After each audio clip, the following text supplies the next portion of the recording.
KWT slaying.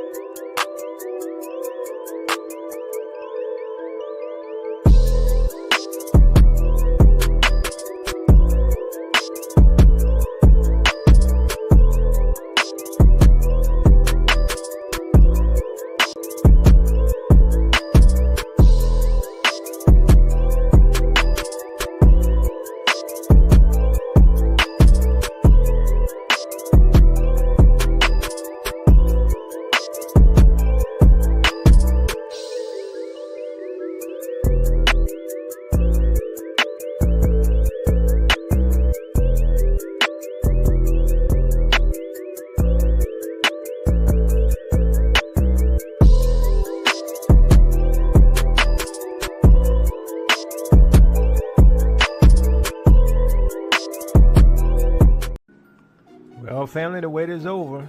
The moment has arrived where truth emerges triumphant from the shadows of history. Introducing the True Jerusalem, the lost kingdoms of the Israelites, the groundbreaking work by me, Jacoby Vale, a journey into the past that reshapes the future. I cut through centuries of misconceptions with piercing clarity. This book delivers a compelling case packed with evidence that commands attention and gonna get some respect. Come with me for a second, family, and discover how these thrilling civilizations flourished, protected by towering highlands and sustained by advanced engineering. Some have asked, where is Jerusalem? Is it the land in the Middle East? I say no. It is in the highlands of Ethiopia.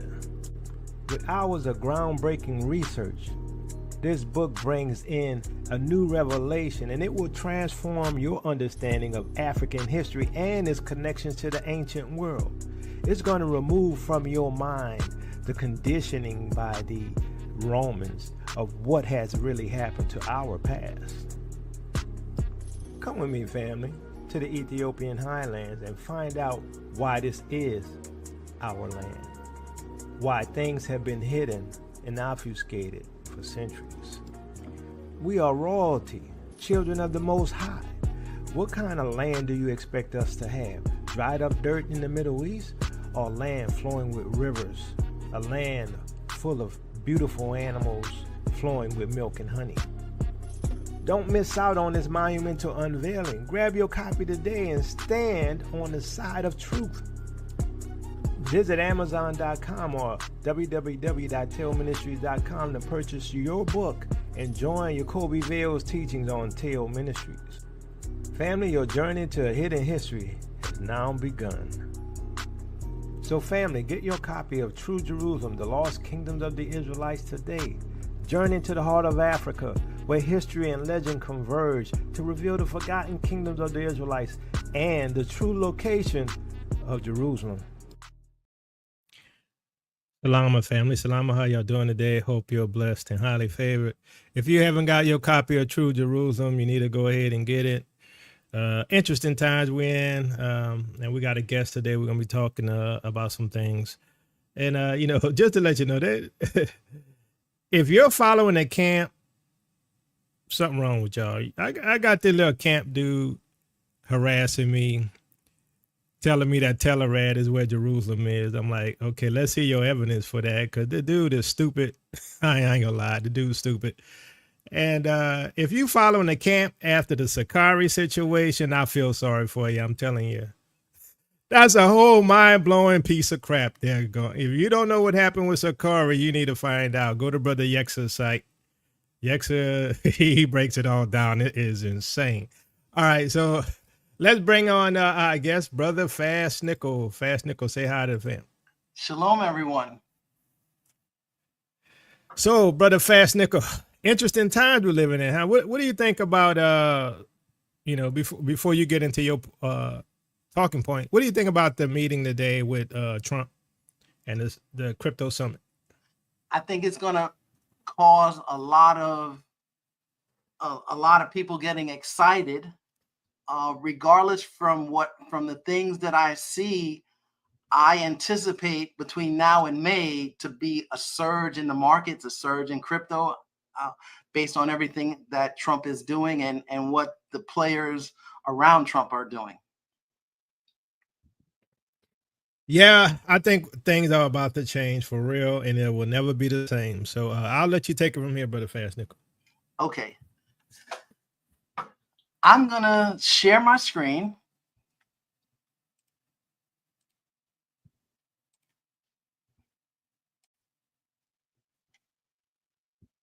Okay, yeah. I'm You just sharing seeing it which yet? one. Yeah. Okay, all right. Yeah. This one. Okay. Okay. So this show is going to be a little different. We're going to definitely talk about crypto, but we're going to glance into a couple of other things. So I titled this The Reckoning, 2025, pre-planned or not. And when you look at the word the reckoning, it means a time of judgment or consequences. When someone faces the results of their actions, it's a financial or numerical settlement, balancing accounts or debts. It's a significant or decisive event, often used to describe pivotal moment in history, politics, or personal life. The reason I thought that this word was so on point is because when you listen to everything that Minister Yakoba has been saying on his channel, everything that Brother Karras has been saying on his channel, it's talking about geopolitics, it's talking about what's going on from a social standpoint. And then when I come on and I talk about crypto and a little bit of finance, it's really culminating into all three of these statements into the reckoning. So everyone who's awake, who knows, who understand what Brother Yakoba is talking about, they understand that a reckoning is at the doorstep. Wouldn't you agree, Brother Yakoba? Oh, pretty much here, y'all. I mean, I don't know what else to tell you. Yeah. I mean, as Brother Yakoba would say, I mean, now it's almost like on a daily basis he's putting out a show. Yeah, I mean, everything changing by the hour, really. And America is never going to be the same again. Never, not ever, ever, forever, ever. It's what you know of America is over, and what you expect for your lifestyle is over. I mean, if you can't see that, I feel sorry for you. All the ones who put their head in the sand and like, I'm not going anywhere. There's the gathering. There's no second exodus. Okay. All right. So true. Now, I put this together on Sunday, March 2nd, when this is a report from CNBC talking about Trump announcing a crypto reserve. Well, if you look, let me just do this.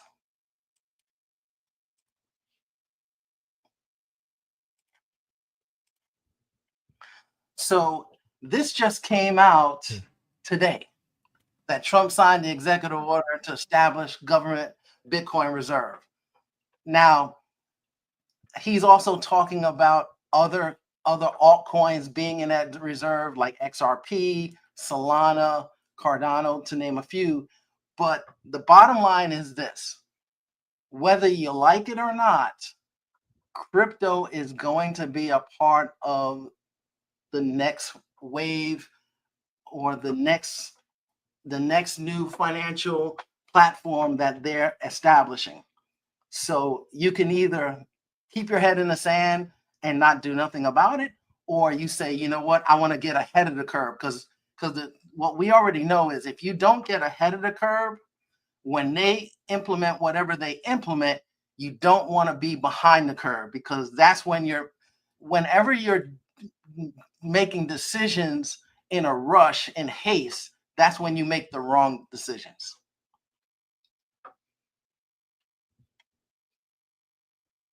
So, Brother Fast Nickel, someone asked about the March 10th deadline. How does that fit in?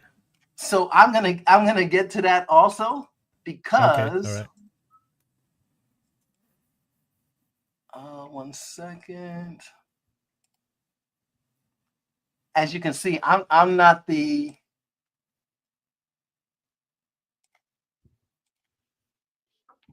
I don't do my shows the way as quick as Yakova does it.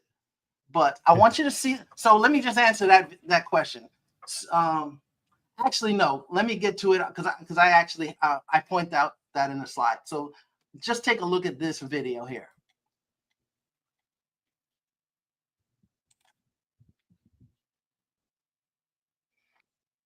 No sound. Oh, no sound. Yeah, you got to make sure you share the sound. Let me go ahead and do this. When you hit share, there should be a checkbox for sound. Yeah, let me do this. Also, entire tab audio. It says, okay, so this should do that. Oh, wait.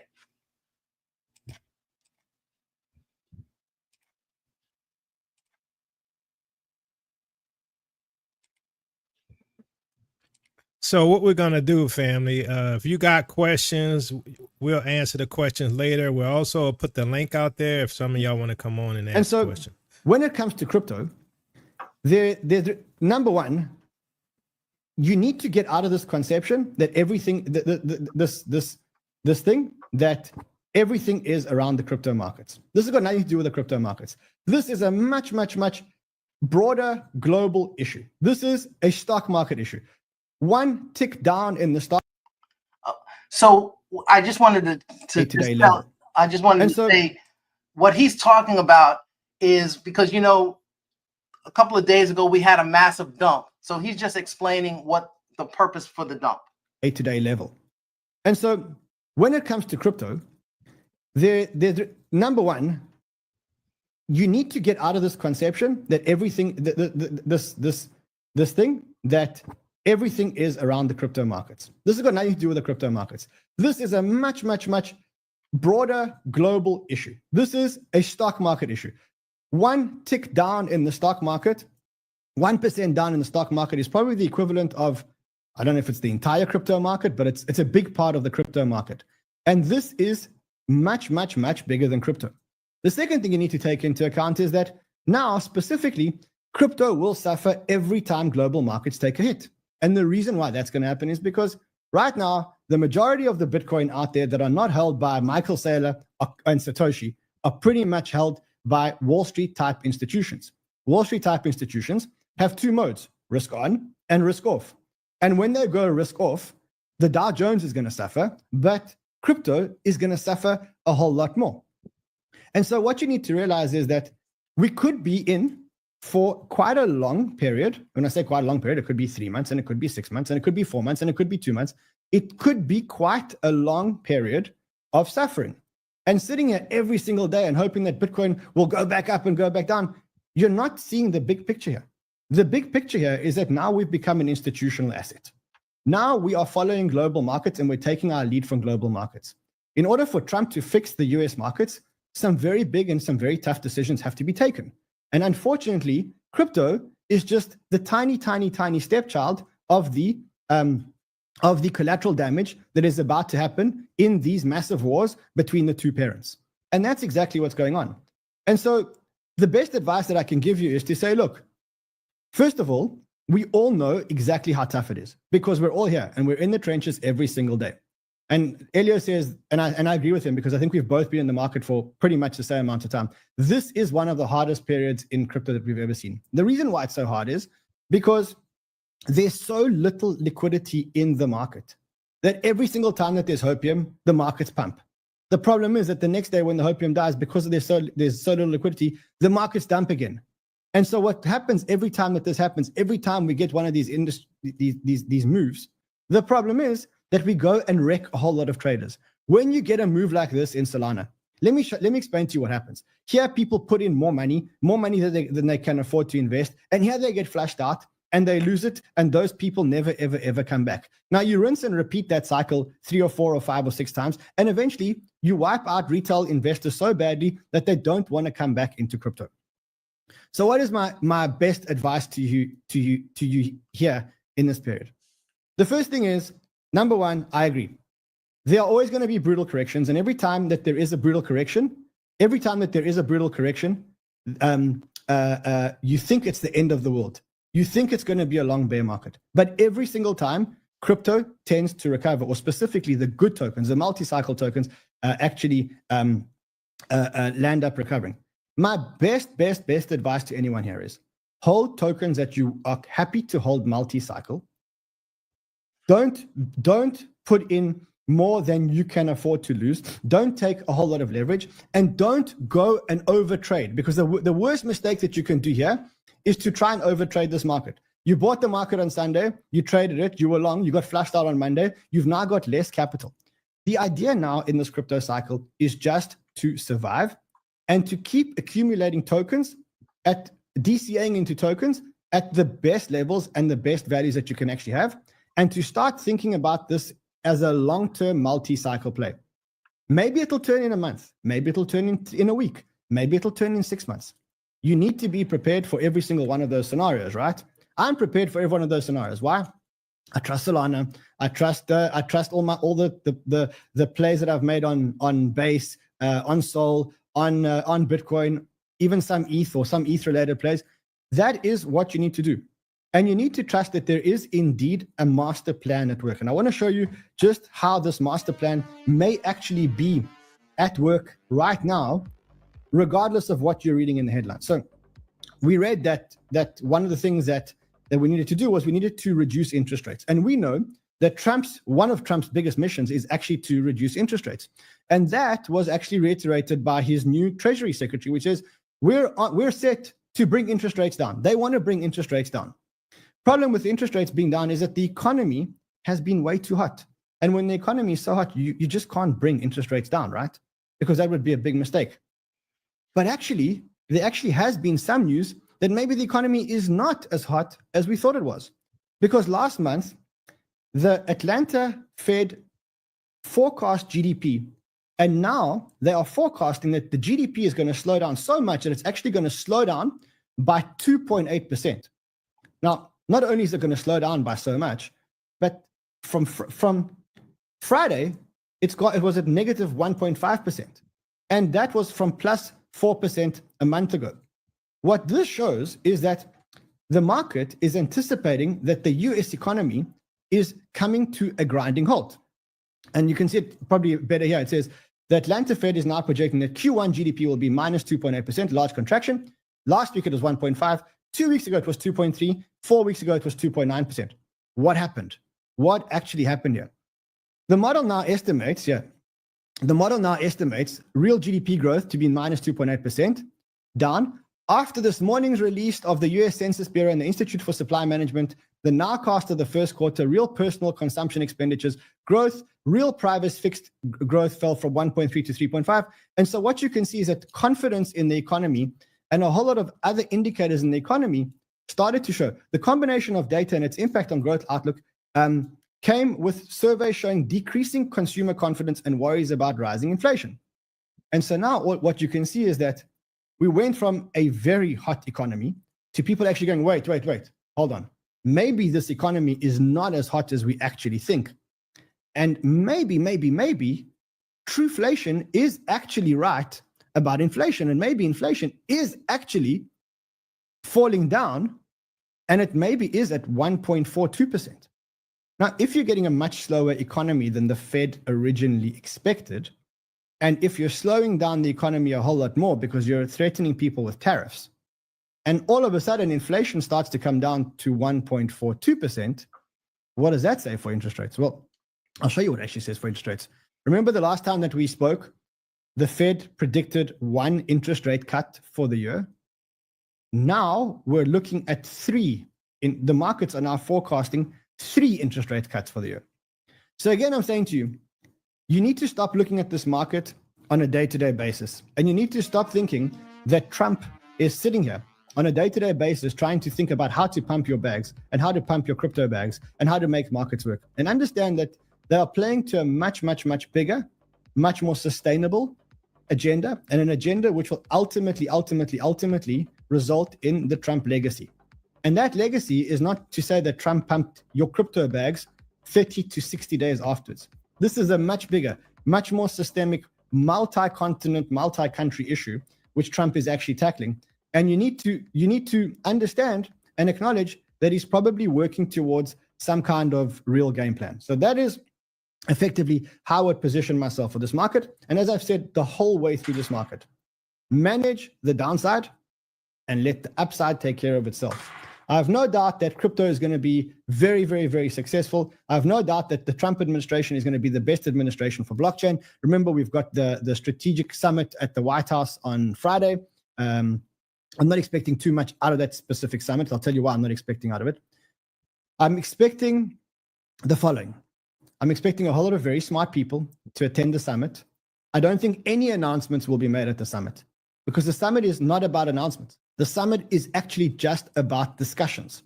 They're going to put the smartest people in the room. They're going to table a whole lot of issues. They're going to ask everyone to comment about the issues. And there's no way that after sitting there for one day with, I don't know, 20, 30 people. I mean, we had a list of potentially the people that could be there. I don't think that they're just going to say, okay, thank you, everyone. It's been an amazing summit. We've all enjoyed our Friday. And now here is a list of how we're going to buy Bitcoin. This is when the strategic reserve is going to be in place. This is a summit. Summit is about discussion. A summit is about listening to everybody. Then what I believe will happen is that the people in charge, David Sachs and his whole working committee, will take back everything that they learned in the summit. They will process it, and then they will draft it for regulation and for legislation and for all the processes that need to happen.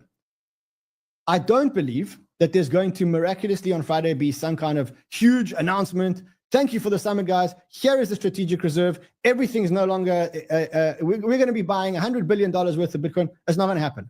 Don't buy that hopium on Twitter because that ain't going to happen. Again, once again, this is a long-term play. The long-term play is for the Trump administration to position themselves as the administration that strategically, through the right regulation and legislation, brought crypto manufacturing or crypto assets onshore, brought the founders back onshore, and actually left a legacy.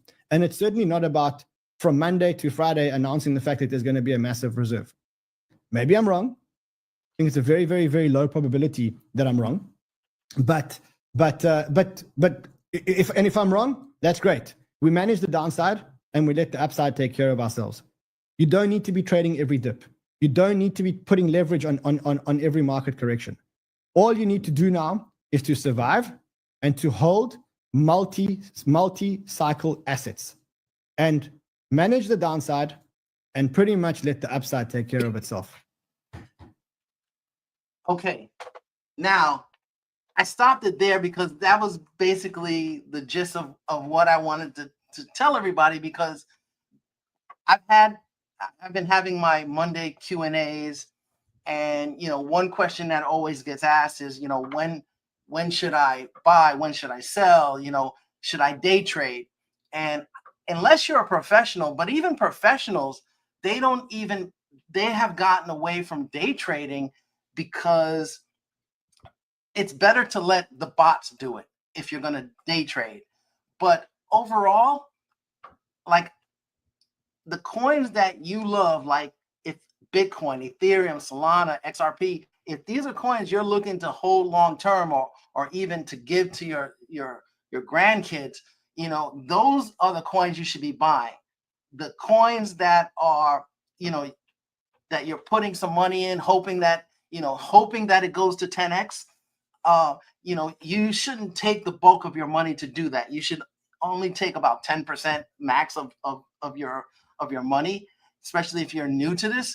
You want to put money into the more safe, stronger cryptos. So, as he says, only hold tokens you are willing to keep for multi-cycles. Don't invest what you can't afford to lose. DCA and survive. So I've explained to people on our Monday conversation what DCA is. So DCA stands for dollar cost average. So what that means is if you have $1,000, or let's say you have $200 and you want to buy into a coin, so now you buy into that coin, and now maybe every 2 weeks when you get paid, you might take $25 from your paycheck and buy some XRP or buy some Bitcoin or whatever you want to buy. So every paycheck you're doing that's called dollar cost average. And because the price is always changing, if you've done that 10 times, you then take the average price of the 10 times that you bought, and that tells you what the average of the cost of that token is. Now, also, I wanted to bring this up. I just added this today because I just wanted to talk a little bit about it. So Bybit got hacked. Bybit is an exchange out in the East, and they lost 1.5 billion dollars. And so because of that, my suggestion to everyone, once you start to have $25,000 or more in crypto, you should own more than one cold wallet. You should never keep all of your money in one location. Have it in 2 or 3 or 4 different cold wallets. No different than people who have lots of money. They don't keep it all in one bank. They move it around into different banks. So the same way you would do that with your money, I suggest you do that with your crypto.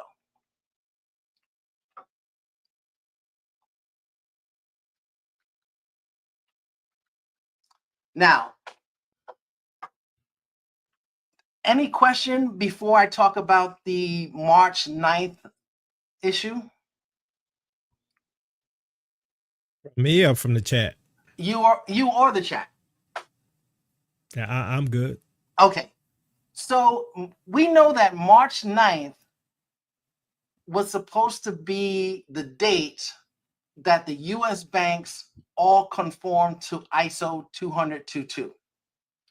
But on February 13th, the Fed decided to push that date out to July 14th. They claim it's because the banks are not ready. And that could be true, but I believe that it goes along into the stuff I'm going to show next of why they wanted to push it out. And this is just my opinion. Some of you may agree, may not agree. So take it as Brother Yacoba likes to say, eat the meat and spit out the bones. So the reason I call this pre-planned or not is when you look at these 3 items, in 1988, we had They Live, and about 2 weeks ago or so, Brother Yacoba, he played a little bit from the They Live movie. The 1988 Economist cover, they talked about a digital currency. Now, in both cases, the 1988 movie, they mentioned by name 2025. The Economist cover mentions 2018. I think they were just a little off in the date, but basically it's around the same time. And then when you talk about the Deagle report, which Brother Yacoba has also mentioned, when you look at their 2014, 2017, and 2020 corrections, they still always point to the year 2025. So, I mean, not for nothing, in my opinion, these guys aren't that smart to get these things right, just like the Simpsons aren't that smart to constantly get these predictions right. It's all pre-planned. It's all scripted, as Brother Yacoba would say. Now, when you look at that movie, They Live, towards the end, they had the Power Elite scene. And it's funny because they had the people that if you're wearing the glasses, you can see that they're robots. And, when you look at that movie, they look a lot like the robots that Elon Musk wants to put out a little bit. So, well, they're really supposed to be aliens. Yes, but they're supposed to be aliens, but they look like robots. Yeah. So that's number 1. Number 2, so and let me give a shout out to Sister Coco G, because when I did a show about 2 or so months ago, afterwards we started thinking about this magazine, and then we started to do our deep dive. So when you look at this cover, and I understand that a lot of people may not have been born, but when you look at this cover, first of all, on his head, on the phoenix's head, it has a fleur de lis. That's what it's called. And when you look at that fleur de lis, it's tied to the Fugger family. It's a Fugger family crest. The Fugger family was indeed a powerhouse in the European finance during the Renaissance, often compared to the Rothschilds in terms of wealth and influence. They originated from Augsburg, Germany, and were prominent bankers and merchants. So now also look at that coin on his chest. That symbol in the middle looks a lot like the Stellar logo. And the reason I bring that up is because this guy here, Ryan Fugger, he is a descendant of this Fugger family. And they never talk about this guy, but he is the actual guy that created the XRP and Stellar. He was the originator before Jed McCaleb and Chris Larsen and all these guys that you hear of today. He was actually the first guy, and he's related to this family. So when you start to dig down the rabbit hole, you start to have to ask yourself questions. There's a lot of this that was pre-planned. They had an ulterior mission and game plan that, if you take the time to do the research, you'll find it out. But unfortunately, most people won't. And then the last thing I want to show you is this.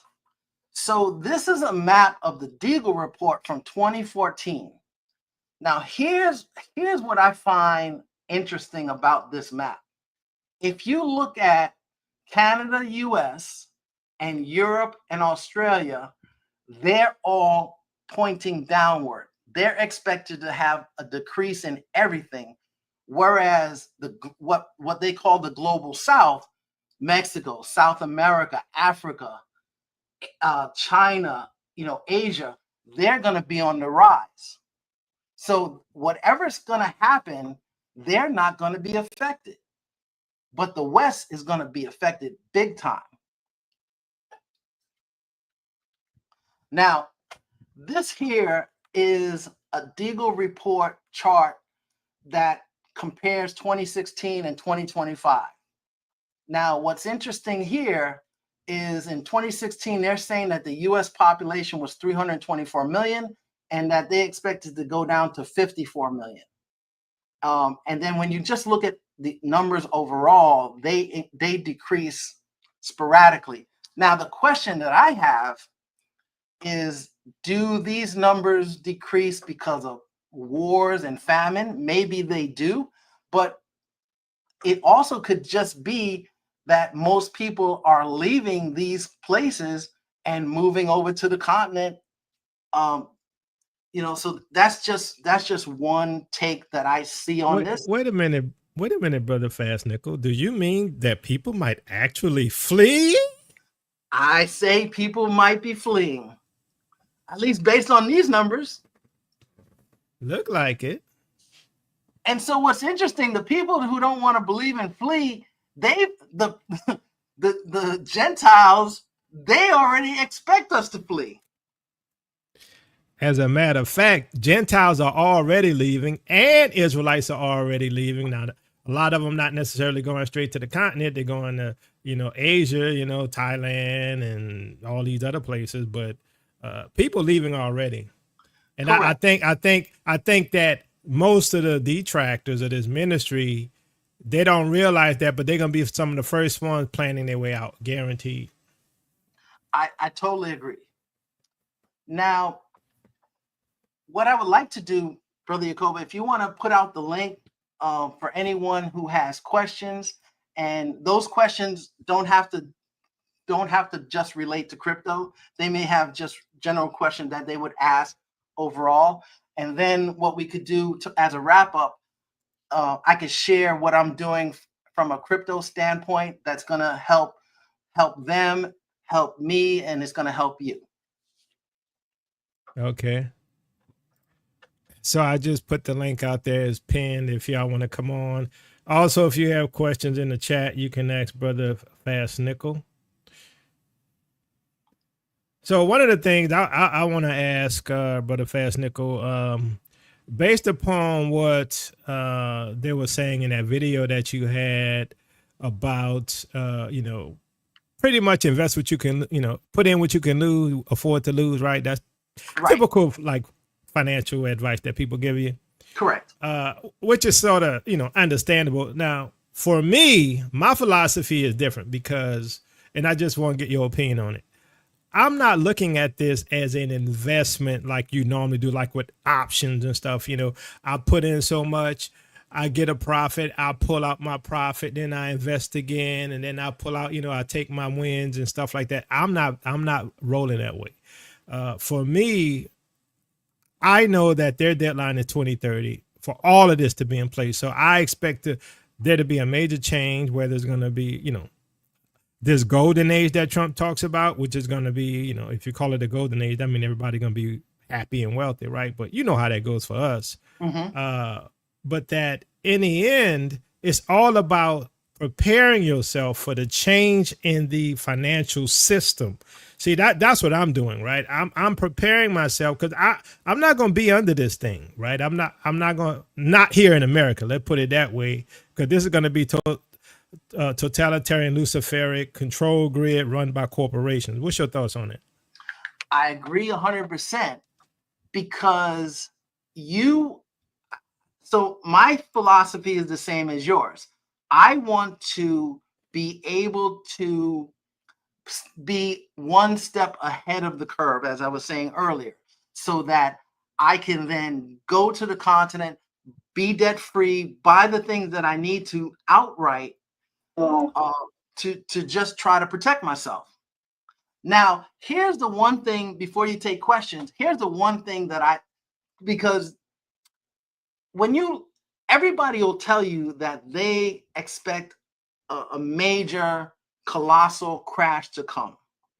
So I believe that the reason why they said that we're going to push the date from March 10th to July, although they said it's because the banks aren't ready, I believe they didn't want to have this go live and then a major crash comes about and then the world blames it on crypto and this new financial system. So I believe we're going to look at, right after this summit, we're going to look at a major pump. So everybody who's got crypto, you're going to see a major pump in your coins between now and May. When we see that pump, I believe you want to just prepare yourself, because I think that right after that, sometime in that June timeframe, I'm expecting, I could be wrong, but I'm expecting a major crash. And then they roll out this new system in July as the answer. Makes sense. Are you ready to take questions? Yep.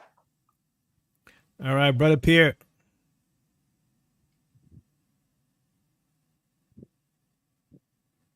We can't hear you, Pierre.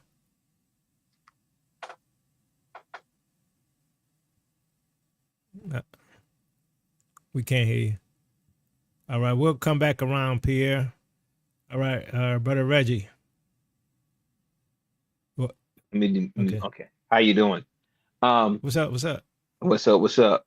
I just want to ask one question. So, I usually put my pay into my banking account, but my banking account twice has been hacked, and almost $1,000 have been taken out of my banking account, and so it just got hacked again. And so the bank is getting ready to do the fraud investigation to find out who is extracting money out of my checking card using my debit card information.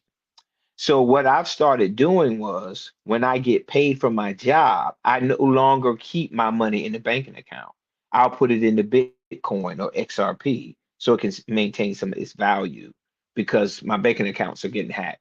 What do you suggest? Do you think I'm doing the right thing, or am I doing the wrong thing? So I think before Brother Fast, hold on, Brother Uh-huh. Fast Nickel. Before Brother Fast Nickel answer, this is not financial advice, okay? Just let y'all know. All right, go ahead, Brother Yes, Fast. this is not financial advice. So I agree with you, because I can tell you from two examples. Back in 2008, I forgot exactly what happened, but I had about $4,500 in my bank account, and the bank froze my account. I had to get a bankruptcy lawyer involved to get access to my funds.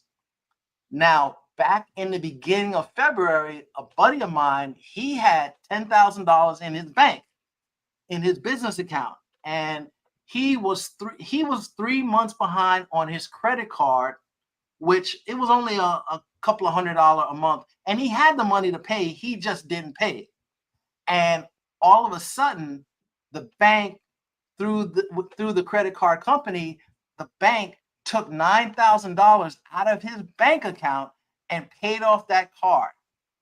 And so I told him, for me personally, I only keep enough in my bank account to cover bills. Everything else, I move it over to crypto. So that's what I do. I pay my, my rent, my utilities, my car payment, and then what's left, I move it over into crypto. I move it over into Bitcoin. The majority of it is in XRP. So that's where Okay. I've been moving my money. And I do the same thing because that's exactly why I tell people that money in the bank is really not your money, because they can take it anytime they want. But when you have it on your own decentralized wallet, you are in full control of your money. Yes. Hello? And you can get a card that works no different than your debit card, so that you can spend crypto, so you don't even need a bank account. Yes. I would use So my Reggie, bank quick account. question. Yes, ma'am. Yes. I mean, yes, sir. Yes, sir. I'm sorry. Are you putting your money in a stable coin, or what are you putting it in? I'm putting my money into stablecoin. I have Solana, I have XRP, I have Bitcoin, I have XLM, and Okay, also those are not because stable coins. because those other ones are gonna be volatile. So a stable coin, if you're using it to pay your bills, that must be what you're putting it in. I'm assuming. right. I'm putting most of my money, like I said, most of my money when I move it into XRP and Bitcoin. Solana and all the others is just what I put a little bit into every now and again. Yeah, so he's not moving them into a stable coin, but because you're just moving him into altcoins, cryptos. But if you Yes. wanted to, you can also move them into a stable coin like a USDC, where Coinbase right now will give you 4.1% interest on it. So Yes. what that means is, if you had $500 and you moved it over into a USDC coin, it's like having your money in a bank account, but they're giving you a little bit of interest where the bank is not. Okay. You said it's USDC? Yeah, so that's for people, because some people are kind of fearful. They can't handle the volatility of the up and down. Yeah, Yes. I mean, look, if you want to pay your car note, right, and you think you got the money in crypto, then it devalues overnight. You had like $1,000 in there, now you got $500 in there. You can't pay your car note. So if you got a stable coin, you could do that. Correct. Okay. So a stable coin would be USDC. Yes, And that's RL, one of them. and RLUSD, right? Correct. Okay. So RLUSD is the XRP stable coin. Okay. There's many of them out there. The most popular ones are USDC, which is US, which Circle is behind that coin, and then the other is Tether. Well, Tether, there's some charges about the Justice Department against Tether. Is Tether still a good investment or wise investment to put your money into? So I would personally prefer USDC over Tether, because USDC is owned by Circle, and Circle is part of the club. At the end of the day, it's knowing who's in the club and who's not. Yes. Okay. Thank you. I appreciate your You're welcome. advice. Okay, let's go back, Brother Pierre. Are you back? Hey, Brother Jacobo, can you hear me? Yeah, how's it going? I'm doing good. How you doing, Brother Fast Nichols? Awesome. Thank you so much. Yeah. Hey, so what I'm kind of picking up is that you're speaking on in the sense of liquidity, cash, things of that nature one question.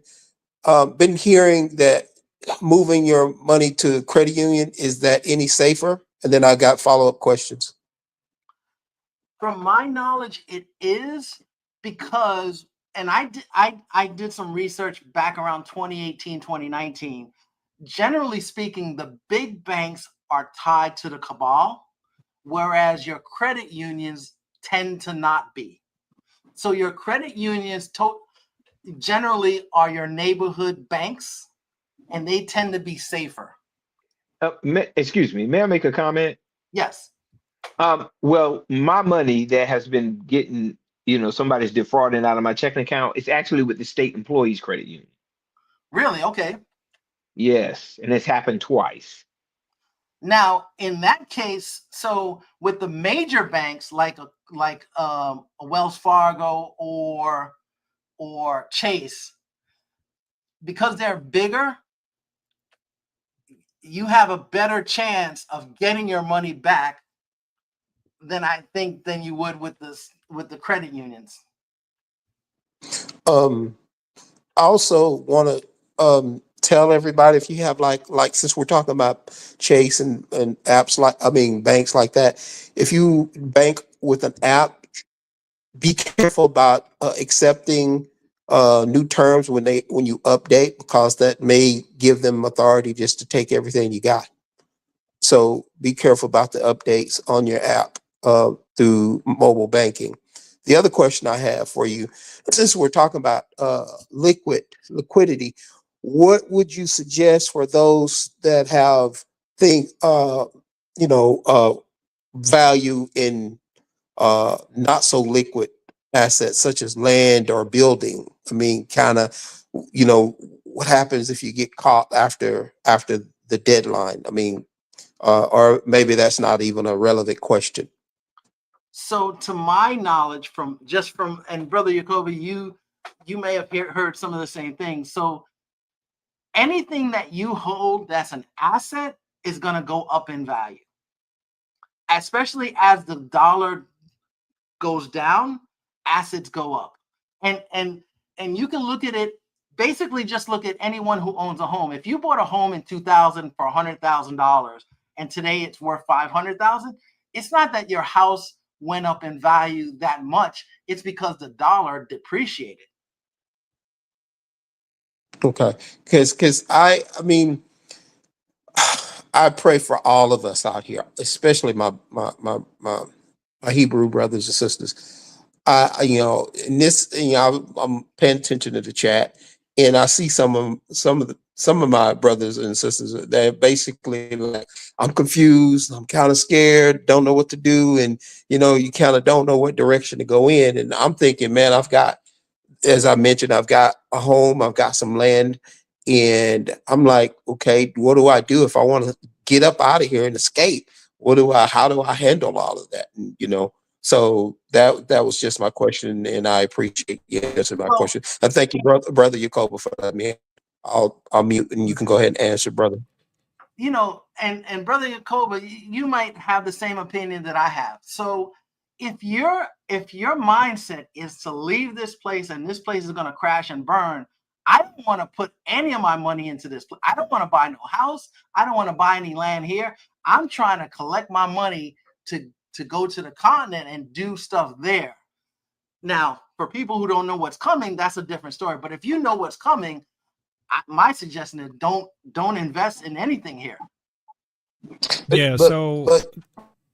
So my plan, and it depends on how much money you have, right? But because the dollar is going to be in flux, the value of any hard assets you have in America are going to be in flux too. Because if you look at what's happening right now, the biggest employer of American citizens, which is the United States federal government, is getting rid of most of their jobs, and they're not coming back. Right. So if you do buy property here, let's say a home or whatever, things like that, the value might go up, but nobody's going to be able to afford it. So you won't be able to sell it. Now, if you got farmland, right, and you grow some fruits and vegetables and all that stuff, then maybe that might be a better investment. But I agree with Fast Nickel. I'm not planning on anything here. Right. And here's the other thing for me. I was like one of the weakest people when it comes to finance, and I'm still am. But I'm smart enough to know that we are in a stage of transition. And one thing I didn't realize in the past, when in my younger days, is that we're all on a monopoly board, right? Literally, right? And we're dealing with monopoly and its rules of the game. But the rules of monopoly is now going from a cardboard that you used to play on to a computer or digital, right? Where you got these rules, these built-in rules, AI to control everything and where you spend your money, what assets you can purchase or not purchase, right? Depending upon your ranking or leveling up in the system, right? This is a new game, right? And our people don't understand that this is a new game we're in. And the biggest thing you have to do, like I'm gonna tell you, is to learn from Fast Nickel. I mean, the things I know about crypto, which I'm still learning, is because of Fast Nickel, right? And I'm starting to see what the plan is, and we could talk about that a little bit if y'all want to know. But you're gonna think I'm crazy, but I'm gonna tell y'all what the plan is. I was talking to Brother Fast Nickel before this, but any comments, Brother Fast Nickel? No, Can I- I agree with everything you're saying. Let's talk about it, Brother Yacoba. But the question I have is that I have those things. We purchased these before all of this came about. So I'm thinking, how do we offboard all of this so we can get up out of here? You know what I'm saying? Or should just go ahead and leave and put it on the market and do transaction from wherever I go? I mean, that's why I say you have to learn about finance and investment and really global investment at this point, because the Federal Reserve is not going to be in power anymore. That's why they're talking about getting rid of the IRS, because you don't need the Federal Reserve anymore, because the whole financial system is going to be run by these exchanges and they're going to be run by these corporations. So like, for instance, Ripple, right? Assuming things go as predicted with Ripple, Ripple could end up being the ones determine the value of your crypto if everybody start using XRP, right? So this is a new game here, and our people don't get it because it is complex. I'm not gonna lie, it's complex. And the things I learned from Brother Fast Nickel helped me to at least get a slight understanding of what's going on. And I'm technical, so I can imagine the non-technical people. You got to understand. You got to prepare yourself for the shift. Now, hey, we all know the mark of the beast is coming, so you got to watch out for that as well. You're going to have to make sure you step out of it or whatever. And that's why, based upon my understanding of scripture, about this beast system being, part of iron and part of clay, I believe the clay side is going to be on the continent of Africa, because God is setting up his kingdom, right, on the continent. But the rest of the world going to be under this totalitarian, Luciferic, digital ID tracking, AI managed world. I'm telling you, it ain't nice. You ain't got to believe me. I'm telling you. That's why I told y'all I'm getting out, but I got to plan it, right? You have to plan your way out. So in terms of investments, properties you have stuff, you got to figure out what works for you. That's what you got to do. Yeah, Thank you, brother. everybody's situation is different. But what I would say is, if you know that you have a plan not to be here, then maybe the thought is sell what you have so that you have the funds and just getting yourself prepared to leave. But overall, that's not financial advice. It's every person's, it's like we say, every person's walk with the Most High. It's different. Like, everybody doesn't have the same walk. Now, all right. Let's continue, because to get everybody else, I think Brother Robert next, right? Who just finished? Reggie, right? So Pierre. Yeah, I'm here. That's Pierre. Okay, Brother Robert, I think you're next. Yeah, I'm up. Can you hear me? Yes. Yeah, go ahead. Okay. Let's make this quick. I had a friend tell me to get on Robinhood. Is that a good idea? I don't recommend Robinhood. Okay, well that answers that real quick. So let me comment on that right quick. Okay. If you're still going to be in the legacy system of trading stocks and bonds, yeah, you could do Robinhood. It's not ideal for crypto. So, but go ahead, Brother Fan. Yeah, Well, because Robinhood, the reason. So yeah, like as Brother Yacob is saying, So Robinhood was a traditional stock platform that started to incorporate crypto. Now, their original platform, the reason I don't recommend it is because they wouldn't allow you to move your money off of it. Okay. Well, I found that out the hard way yesterday when I got on it, and I tried to move. I only put $20 in there just to see what would happen. Well, in order to get XRP, they wanted me to have 2,400. Oh wow! And I wasn't gonna. I'm like you said, invest what you can afford to lose. I can't afford to lose no $2,400. Yeah, So- I The don't. most you can do is from on, because I got Robinhood too, and I started off on Robinhood. Fast Nickel will tell you, he was like, "Nah, you don't want to do that," but it was too late for me, right? But when it comes to that, my understanding is you can sell it off, right? You can sell off your crypto if you got stuff on there, but it's hard to like transfer it to a cold storage wallet or things like that, Correct. right, brother Fast Nickel? Yeah, Okay. the original Robinhood, because they caught so much grief, they created a second Robinhood wallet that allows you to do that. But I just it's kind of like I use Coinbase all the time. I use Uphold all the time, but you don't want to really keep. I only keep on there funds that I'm looking to do some quick transactions, etc. But anything I'm keeping long term, I don't keep it on any of those platforms. Okay. And the other thing is, since I only hooked it up yesterday, so I really didn't invest hardly no money at all.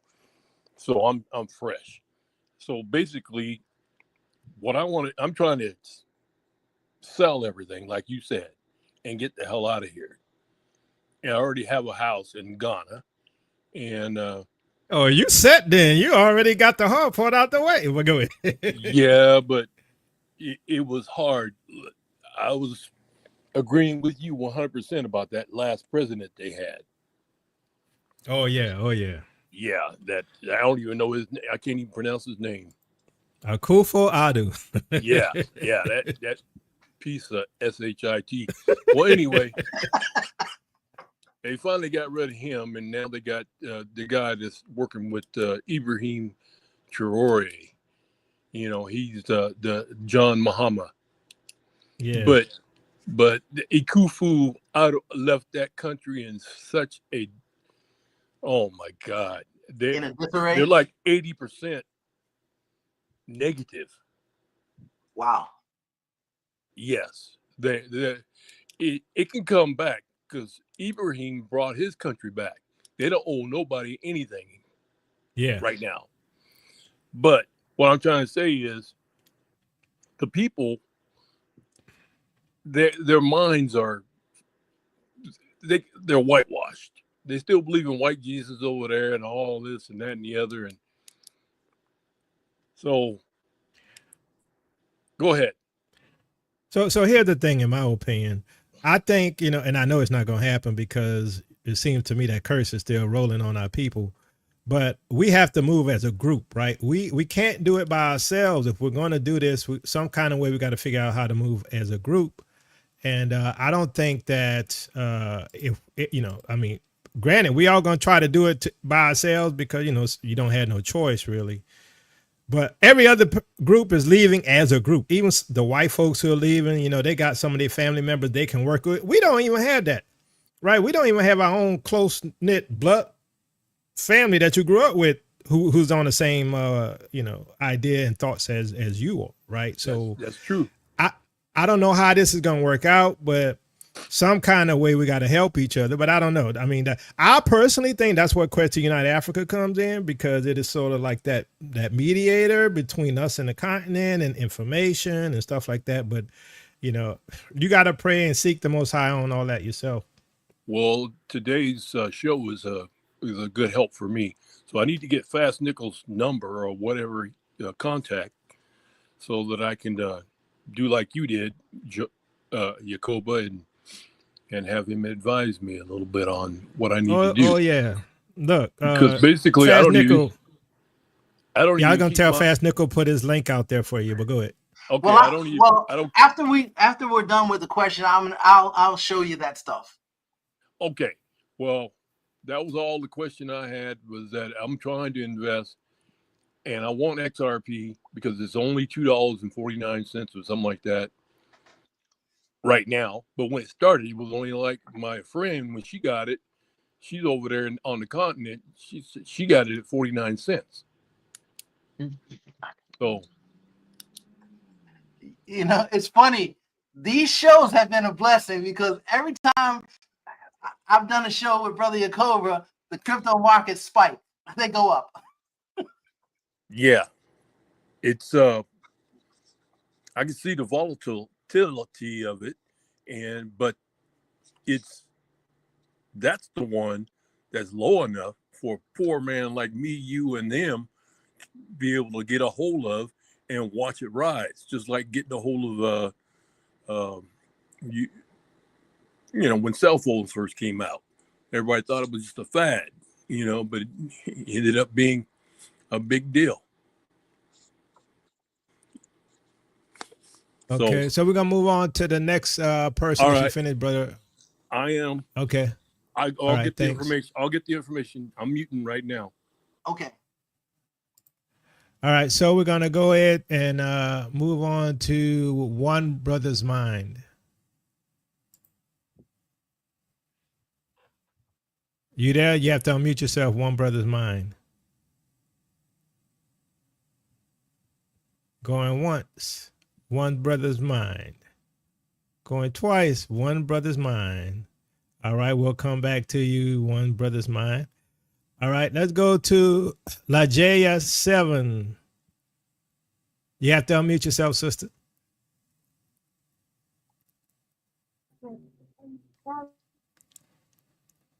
Go ahead. You hit it twice. You had hit it twice. Hit it one time. There you go. All right. Now I'm good. You're good. Peace You're and good. blessings. Peace and blessings to everyone on the panel. I have a question regarding offshore accounts. Do you think that's good to do?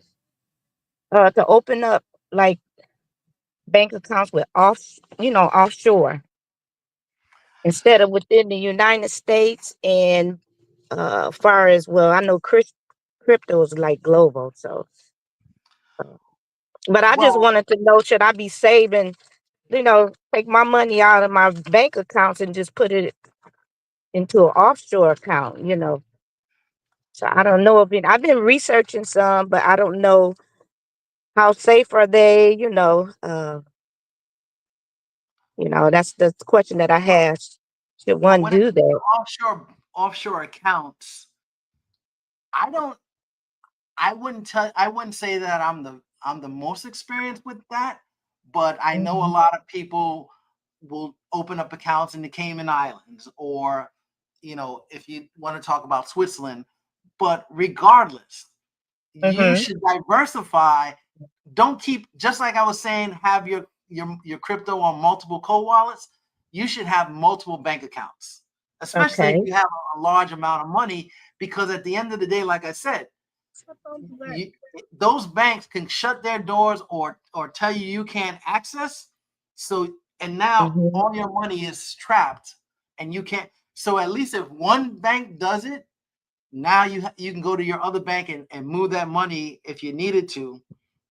So Okay. I just say diversify. Always diversify. Right. Yeah, I agree with Brother Fast Nickel. I plan on getting an international bank account, but that will not be my only account, right? I mean, this is the day of diversification. Some of your money in a international account, a local account, a community bank, exchanges, and crypto. You want to be everywhere, but you just determine what you need to pay your bills, and that'll be your local. And you determine what hey, what you want to do with your savings or whatever and investments, and you will Okay. diversify that across the board. But like I said, it's not financial advice. And some of Okay. the bigger banks, like a chain, top 100, top 50 banks, a lot of them you can set up what's called a multi-currency account, so that you put your US dollars in, but now by having it a multi-currency, if you're on the continent or you're in Europe, they will convert that money for you so that you can use it in that currency of wherever you're at. Yeah. Okay. So Sounds good. think of yourself as what they call it. Brother Fast Nickel, what do they call it when you work away and you work in other countries? They got a name for that, and they got visas for it. It's like remote work type person.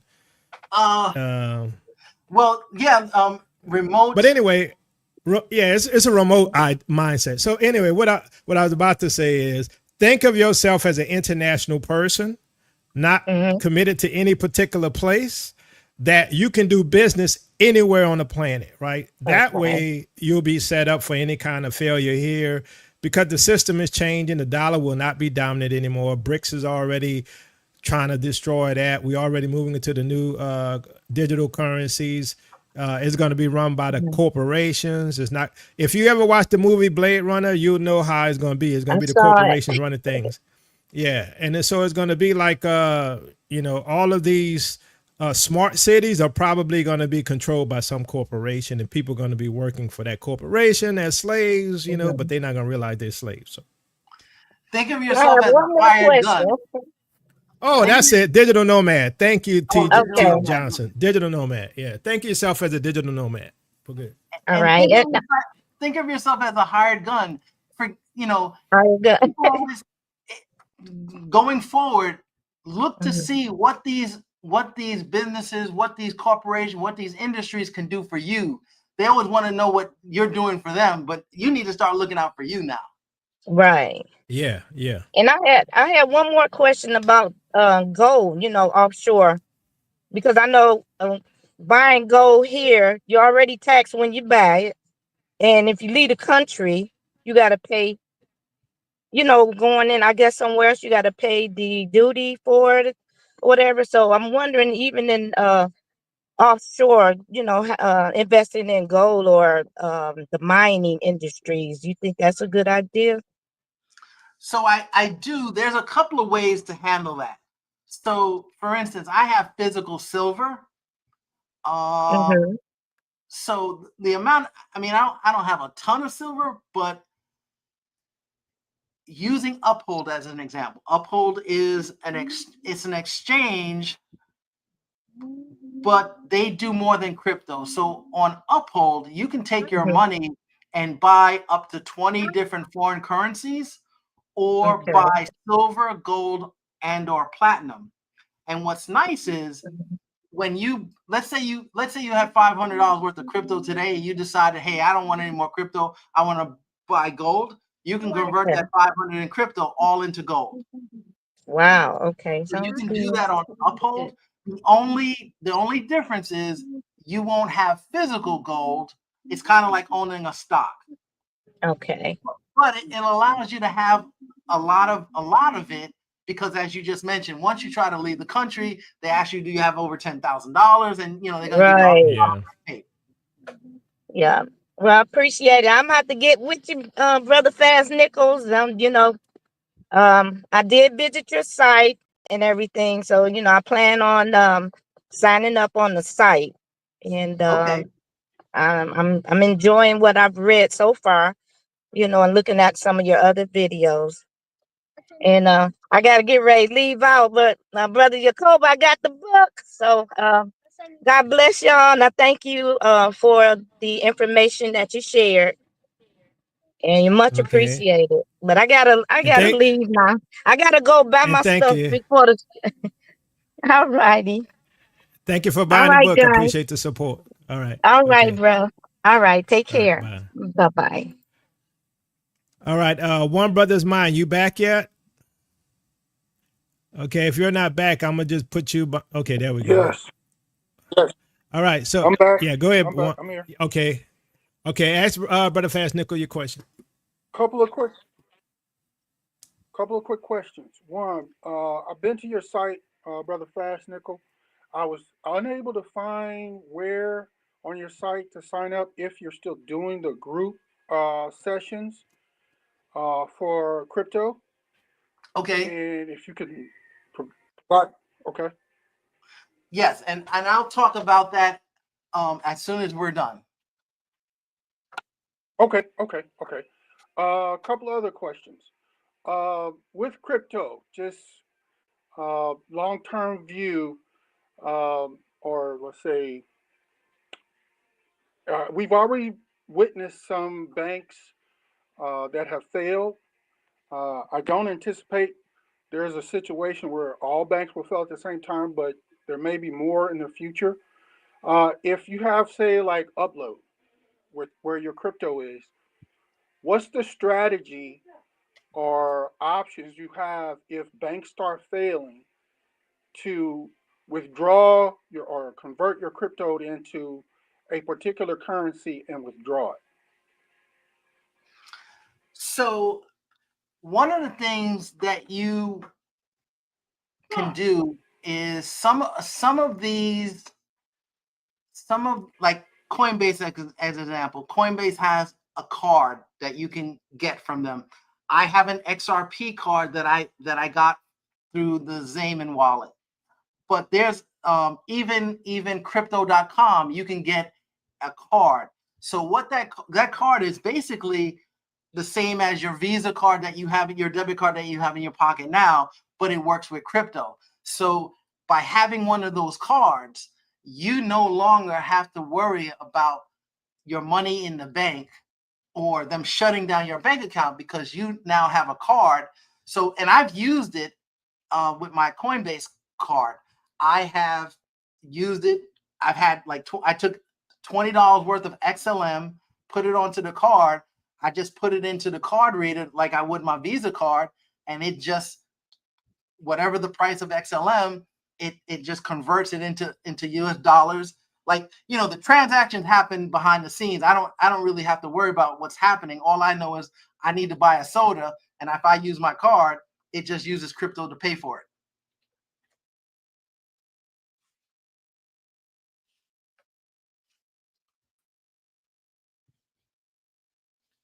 Does that help? So does that help answer your question? So, Brother Fast Nickel, when you send me that information as well, because I need a card for my Zamin wallet. Okay. All right. So that's it. One brother's mine. He breaking up, I guess. You there? Yeah. You have any more questions? We can't hear you. All right, we're gonna move on. One brother's mine. Christopher's Corner. Shalom, shalom. Can you hear me? Shalom. Yeah, how you doing? How you doing, Mr. Yacoba and Fast Nickel, Brother Fast Nickel? I have a few questions and maybe one or two comments. Sure. My first question is, let's say that you are an individual who have very limited income, and we have to, with respect to everything you said already about divesting or multiple accounts and things of that nature. I'm sorry, not divesting. What's that word? Diversify. I'm sorry. Yeah, diversify. Knowing that the economy of America is crashing.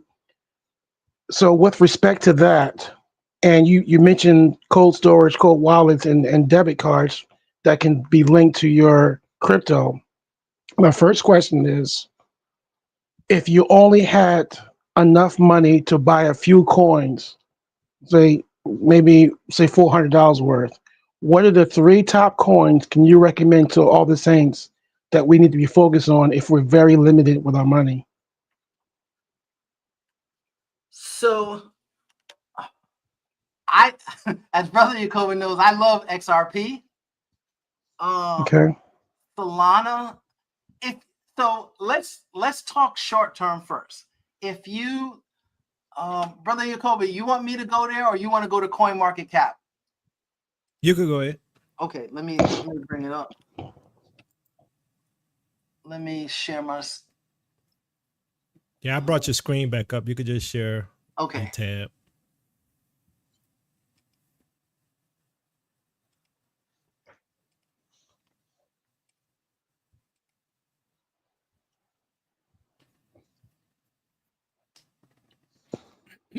Okay. Excuse me. I don't see it.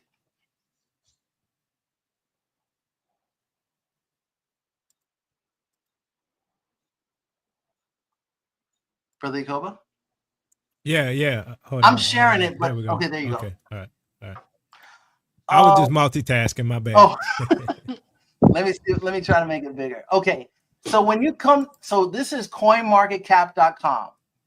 And when you come here, what in the middle here, they have memes, Solana, DOT, which stands for Polkadot, BNB, which is Binance, and then they have USA.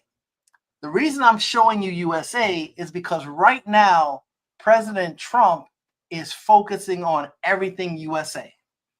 So with all these people that he's bringing into this crypto summit, they are USA-based cryptos. So these cryptos here are all US based. So the thought is that they're going to do well. So right now, for the next few months, SUI, right now, SUI is $2.62.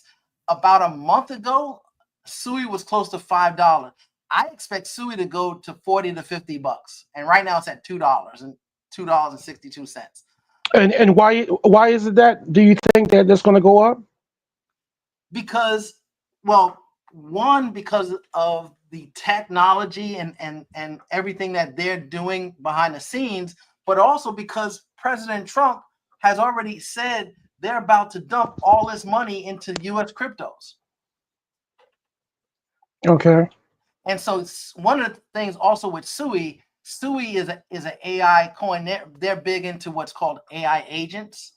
And AI agents, man, when you look at the things that they're doing, I mean, from a crypto standpoint, I'm like all for it, but from a futuristic of knowing the market of bees, like this is the stuff, man, it's scary to know what they're doing. But SUI is a coin, Chainlink, Solana, like these are top 10. So like if I only had $200 or $300, I definitely would buy at least one Solana, because right now Solana's at $141. I definitely know that, you know, in the next month or so, when the things turn around, this is gonna easily go back to $200. So I would Brother Fast Nickel, what do you think of Ondo as Coco G? Because I've been looking at that myself. So Ondo is another one too. Thank you, Coco. So Ondo is here. Ondo right now is under $1. Ondo is they got a lot of things in the works. So Ondo is another good coin. So like if I had $400, I wouldn't mind putting $100 into Ondo. I would put maybe $50 into Near Protocol. This is an AI coin. And then another 50 maybe into SUI, $50 into Chainlink, some Solana and XRP. Those are definitely good coins to start off with. Brother Fast Nickel. Yes. Brother Fast Nickel. So should we be focusing on what we can buy for cheap, kind of like stock, or should we be focusing on what is more stable? I mean, because the way this looks is like almost buying stock. You could buy something that you can afford, but it may not be as stable, like a XRP, or you could buy something that's more valued per unit, but it's more stable. So, I mean, crypto is always somewhat volatile, but overall, it's gonna go up. Now, when you talk, one of the things that I talk with the people that come to my weeklies, etc., is you want to have a plan, but B, you have a group of coins that you look at as your long-term coins. So, as an example, I have XRP that's been sitting in a cold wallet well over 4 years. Like, I don't care if it goes down to 2 cents tomorrow and then back up to $2.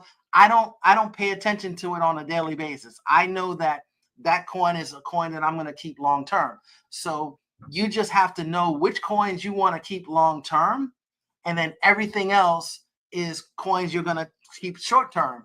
But at the same time, you want to have a plan. Whether it's stocks or crypto, you still should always have a plan. What are you planning to do with this money? And Okay, so, so so here's the thing. The reason why I originally brought this question up is I think that America has less time than when most people understand with respect to the value of the currency. Maybe not the EMP or not like that, but the value of the currency is going to go down relative to the other nations. And America buys everything; they import everything in.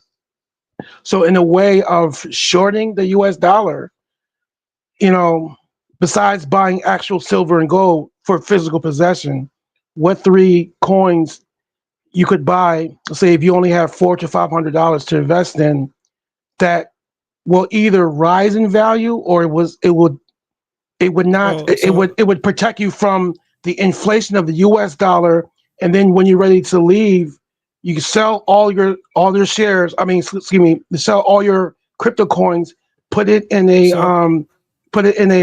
stable coin that's based overseas, not based in the US. So here's the thing, right? And I'll let Brother Fast Nickel answer that. But you can't do this with crypto, right? Because crypto is volatile by nature.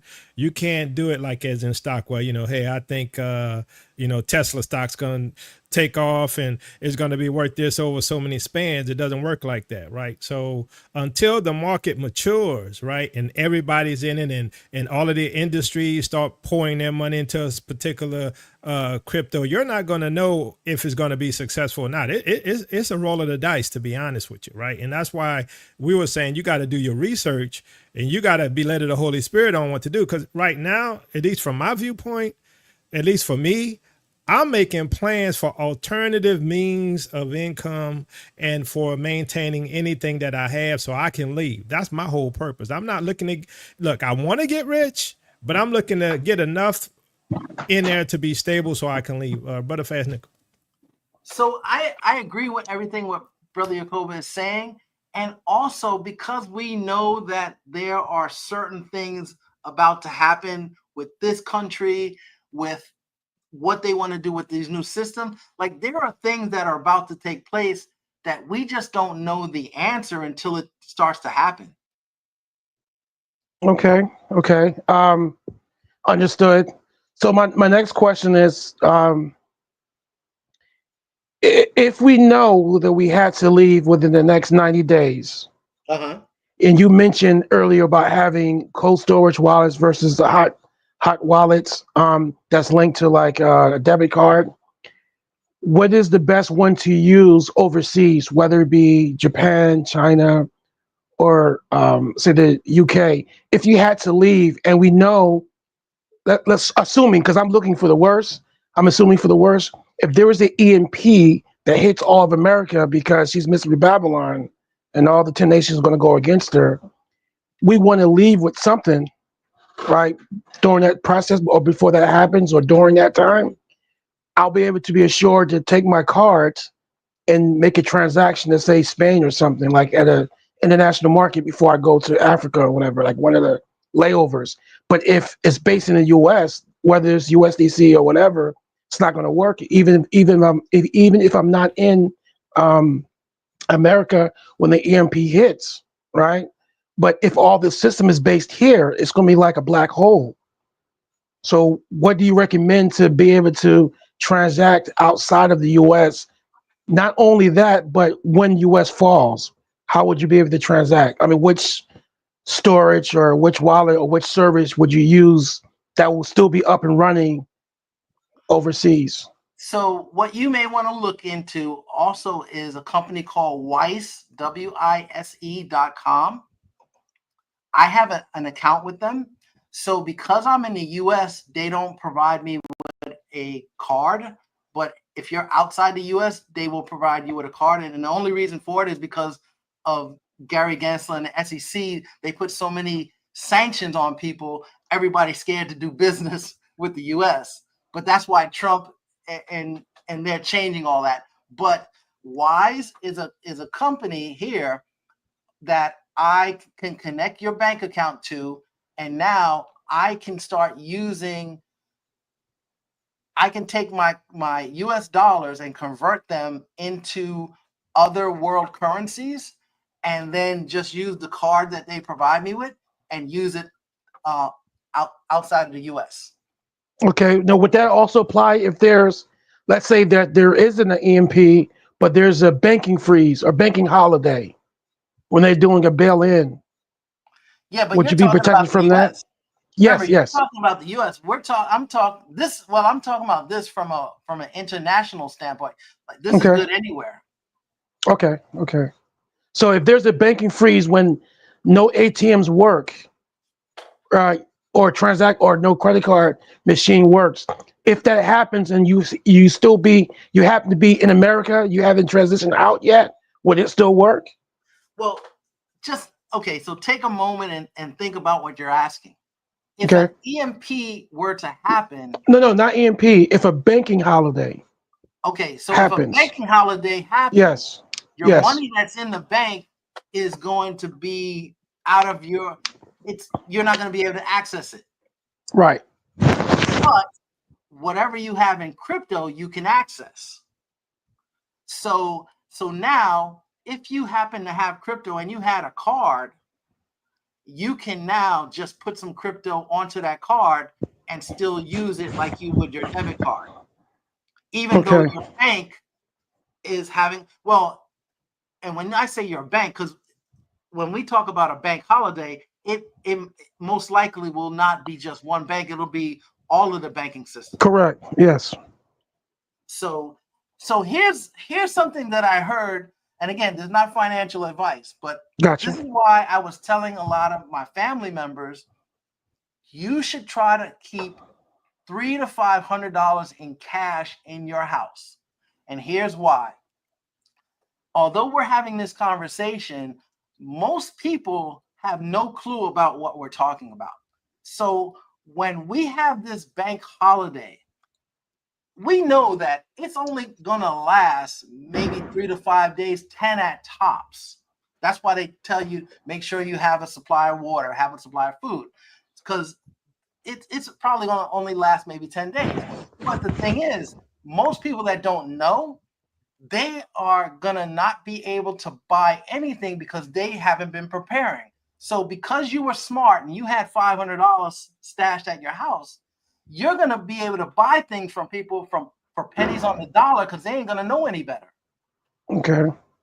They're gonna, when you tell them, hey, I'll give you $20 for something that's worth $500, they'll be glad to give it to you because they can't access any money. And that's where you had discernment and you were smart and you had some money saved in the house.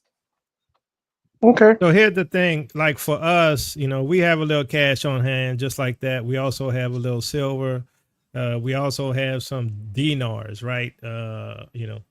Alternative currency just in case. So, that's just for the local, like if what happens, something goes down, you're able to be able to do some type of transaction because it won't be electronic.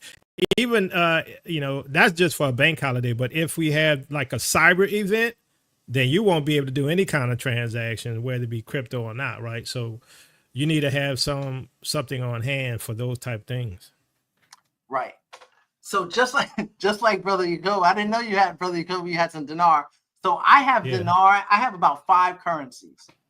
And one of the things, a lot of people didn't catch this, but when President Trump was running against Hillary in 2016, one of the things that he was talking about during his debates is how all of these countries are taking advantage of America because they devalue their currencies.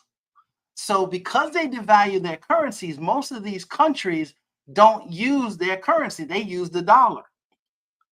But I've been trying to tell people, hey, you want to have some of these foreign currencies on hand because when the dollar starts to crash, it's going to force these countries now to increase the value of their currencies. And so as an example, for $50, at least that was the case about 3 years ago. I don't think it's gone up much. For about $50, you can get a million Vietnamese dong, right? Now, if I've never been to Vietnam, but the Vietnam is a heavily, they are really doing well. And so when the dollar starts to crash and now Vietnam has to raise the value of their currency, if you're holding a little dong or dinar or whatever foreign currency, now that currency is going to be worth a lot more money. Okay. I did, just a side note, I did invest in the Iraqi dinar. I did invest in the Iranian rial, Okay. the Vietnamese dong, the Chinese yuan, or the renminbi, whatever you want to call it. I was not able to get anything from Russia. So I do have a few dollars not dollars. I have a few currency notes with respect to those. But I didn't think much of it. And now I'm hearing people talking about the dinar a lot more and more. So hopefully that'll go somewhere with that. But okay, but that was a side question or side note. But going back to my original point, if there's going to be a banking holiday, right? And they freeze everyone's accounts, and they do this thing what is referred to as a bail-in, which means the banks will be bailed out, not from the government, but from the depositors. Right. So we understand that as individuals, but going back to crypto, how I understand crypto to work, whether it's XRP, Solana, and have you, whatever exchange you use, they have to have a certain level of liquidity for it to work. So if there's a bail-in, is there an exception to exchanges like Coinbase or Crypto.com when their money won't be touched? Or would it also have the impact on their liquidity, which would then have a negative effect on our balances, if you know what I'm saying? Well, the bail-in is only talking about fiat currency, Right. which is separate from digital currency.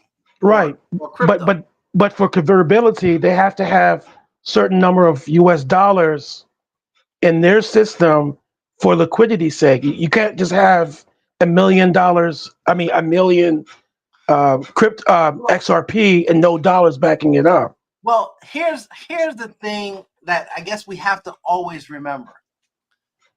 America is just one piece of the puzzle. We're talking about a global network. Like if and when the whole system crashes, they have to get it back online because it not just affects us, it affects the rich people too. Okay, so we're gonna have to move on after you answer this because Reggie been waiting. Okay, I just want to thank you guys for your time. Y'all be blessed and have a Shabbat Shalom. Thank you very much. Shalom. All right, Reggie.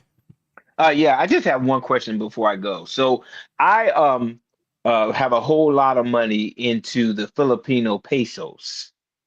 I also have 2 grocery stores over in the Philippines. And I just want to know if I left the United States with my XRP, with my Bitcoin, because I heard you say something about WISE. So if I left the United States with my XRP, my Bitcoin, whatever other crypto I have, am I going to be able to use that in the Philippines? Yes. Okay, so do I have to get a WISE account to do that in order to use that currency, my XRP and my Bitcoin over there? So here's how you would do it. When you at the Philippines, you would have a bank account. Yes. Well, do you have a bank account now? Yes, I do. Okay. So people in the Philippines buy crypto all the time. So okay. when you go over there, all you would do is convert your XRP. Yes. And just exchange it or deposit it into your bank account, which now it would turn it into fiat peso, into Philippine pesos. Yes, yes. Okay. No different than you would do here in the States. You would do the same way, but you're turning it into US dollars. Okay, yes, sir. Thank you so much. I appreciate that. You're welcome. So having crypto anywhere in the world is not going to be an issue. Okay, Gotcha. so Brother Fast Nickel, for those who left on the panel, do you want to take a final question for them, or is that it? Sure, we can take a question, then I'll show the last thing that I'll have for you. Okay, any final question, Brother Robert? Going once, going twice. All right, thanks. Yeah, I just Okay. wanted to thank you guys for the information, and hopefully I can get with Brother Fast Nickel and we can make this stuff happen, because I'm ready to get the hell out of here. I can't stand these people over here. We all feel the same way. All right, thank you, Brother Robert. Appreciate you coming on. Brother Pierre, any final comments or question? No, you, brother Yacoba, you answered it, because I was kind of, I had the thought of kind of looking at crypto kind of like stock, and, Yeah. but you kind of answered that for me. In some respects you do, in a lot of respects you don't, but that you kind of answered it for me. The one thing I want to say, man, and this is God, man, this is killing me. Man, how do we reach our young people to keep this movement going with us, knowing who we are as a people? We got to reach them, Brother Yacoba. We got to reach them, because the last time I talked to you, I was saying it sounds like it's a bunch of middle-aged or 50 years and above that are connected to this and know what's going on. Yeah. Because, man, they are Robert Kraft and all of them, they are going all out to convince the generation behind us that we're not the people. And they're slamming doors legislatively, all kinds of ways. They're, like you said, they're physically trying to keep us in, with the wall down south. They financially, they're trying to keep us in. They are trying to, 15 minutes. So how do we reach our young people? We got to make this sexy. We got to make this attractive to them somehow. So let me tell you this. The reason why is let's say the millennials on up. I mean, well, back, let's say, because I'm a Generation X. Is because we know what it was like, right? We're in the transition, so we can see the changes. So we can easily see, hey, there's something wrong here. But for them, they grew up in this, so they can't see. And the only way that they're going to wake up is the Most High going to wake them up, in my opinion, through adversity, right? Through pain and suffering, them not being able to get the jobs, them not being able to go to McDonald's, them not being able to go and buy those tennis shoes and the gold chains and stuff like they used to. Things are going to be painful for them. And then they're going to start listening, right? Right now, they can't hear you. Yes, sir. Yes, sir. Yes, sir. Okay. Thank you, brother. Thank you. Okay. All right, Brother Pierre. All right, Brother Reggie, final question for Brother Fast Nickel. Not really. I'm trying to get out of the United States by the end of the year. And so this session that you guys are doing is very, very informative. And I appreciate it so very much, because my deadline is to be out before the fall gets in here. Yeah, my deadline is before 2029. At first it was 2030, but everything seemed to be moving too fast. So I'm just trying to position myself so I could get out, Yes. At least I got my family. Everybody got their passports now, so that's great. Yes. Yeah, because everything is happening so fast. Mr. Yacoba, I watch a lot of your videos, and stuff is just happening too fast for me to be able to keep up with it. And I'm nervous. I just want to make my money off my crypto. The only reason why I'm still in the United States, because I'm trying to see what's going to happen with it. And once I do believe something's going to happen with it. I believe it's going to flourish. When it flourishes, I'm gone. I'm it. That's it. I'm out. So that's my plan, to get out of the United States. Yeah. Okay. All right. Thanks, Brother Reggie. Thanks for coming on. All right, Brother Fast Nickel. So I want everybody to know that Brother Yacoba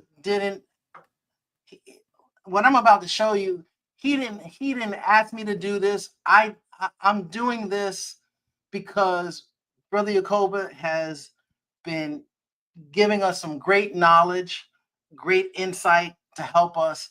So one of the things that over the last 3 months, I've been having these Q&A classes on Mondays.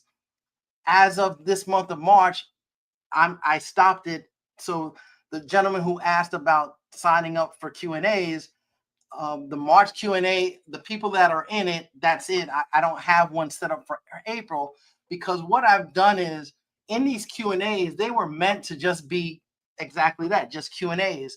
But so many people need so much hand-holding that I decided to create an actual class.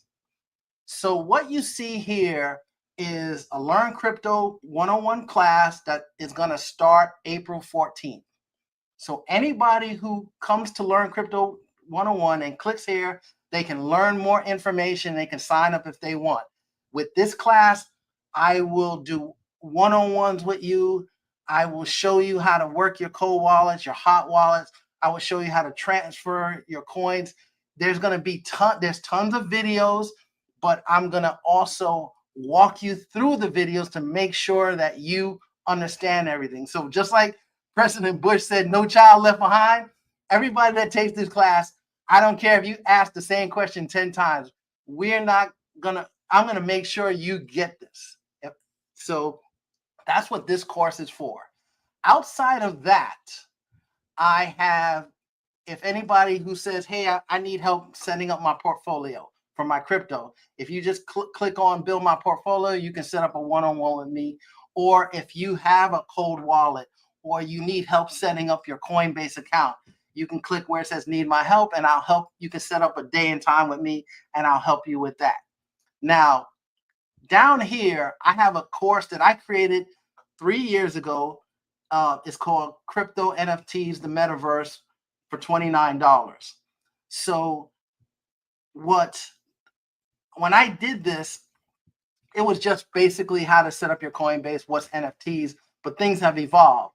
So if anybody buys this one called Learn Crypto 101, so this Learn Crypto 101 for $75 is the same thing as this, but instead I walk you through this whole thing personally, whereas this is just videos where you take it at your leisure and you go through the videos at your own. But everybody who purchases this, I am giving $25 of that to Brother Yacoba and his ministry as a gift offering. So when you buy this, you're helping yourself, you're helping me, but you're also helping Brother Yacoba and his ministry. And the same goes if you were to sign up for this class where it's going to do a hand-holding. Everybody who signs up, a portion of those proceeds are going to go to Minister Yacoba as well. And so I just launched this last night, but the Crypto 101 for $75, I activated it about 8 days ago, and 2 people have downloaded. I don't know if they're on the call or in the chat, but 2 people have downloaded, and when they have, I've sent that donation over to Brother Yacoba. But if there's anybody in the chat who has been part of the Q&As and have been part of one-on-ones with me, they have all been so thankful that I have taken the time to really help them to learn. I didn't know I had it in me, but I've been very patient to just make sure to not get overwhelmed with, why you're asking me that question 10 times. Some people get it earlier than others, but that's the goal. And like I said, anybody who does any of this, I'm also giving back to Brother Yacoba. So you're helping him, you're helping me, and you're helping yourself. So that's my pitch. All right. Thank you, Brother Fast Nickel. So one thing I'm going to add to this whole thing, I'm going to tell them what I told you about what I see coming. And, why, for me at least, I'm so earnest in getting out of here and planning my way out, right? And the faster, the better, right? But I got to move at the pace the Most High allows. But based upon what I see, and, this is from a prophetic viewpoint, and it's also from a technological viewpoint, and from what they say that they are trying to do.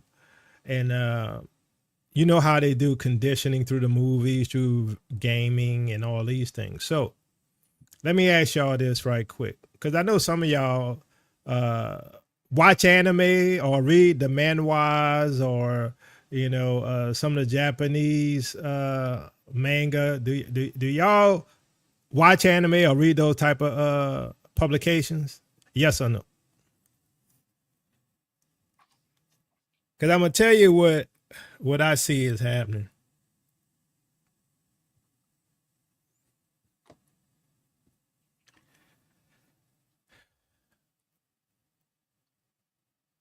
All right, so I see a few yeses, a few nos. That's what I expected, right? All right, so a lot of us who watch all that, we've been reading comic books since we were kids, right? So we go straight up to anime, we go to manga, we go to the manhwas, we read all this. All right. So basically, I'm gonna give you this storyline so you can get an idea of what I see that they're doing. So in one of these manhwas, right, or mangas, whatever you want to call it, because manga is Japanese, manhwa is Korean. So they have this story with this protagonist, and this protagonist is a gamer. And this gamer, he learns all these skill sets and stuff in the game, but then something happens catastrophic wise. And the gaming world comes into the real world and they have these abilities. Now, I'm not saying you're going to get supernatural powers and stuff like that, okay? I just want you to make the comparison of the way the new system in the new world is going to work. So basically in this, they have sort of like if you watch, I know some of y'all watch Solo Leveling, right? So anyway, in some of these manhwas and mangas, you have this status window that pops up, right? And in the status window, because you're in the game, but it's now real world. In the status window, you have all of the attributes, all of your abilities, all the things you can purchase, all the things you can buy, all the things you can store, right? And so it's only those things within that world, within this new digital world that has manifested itself in the real world.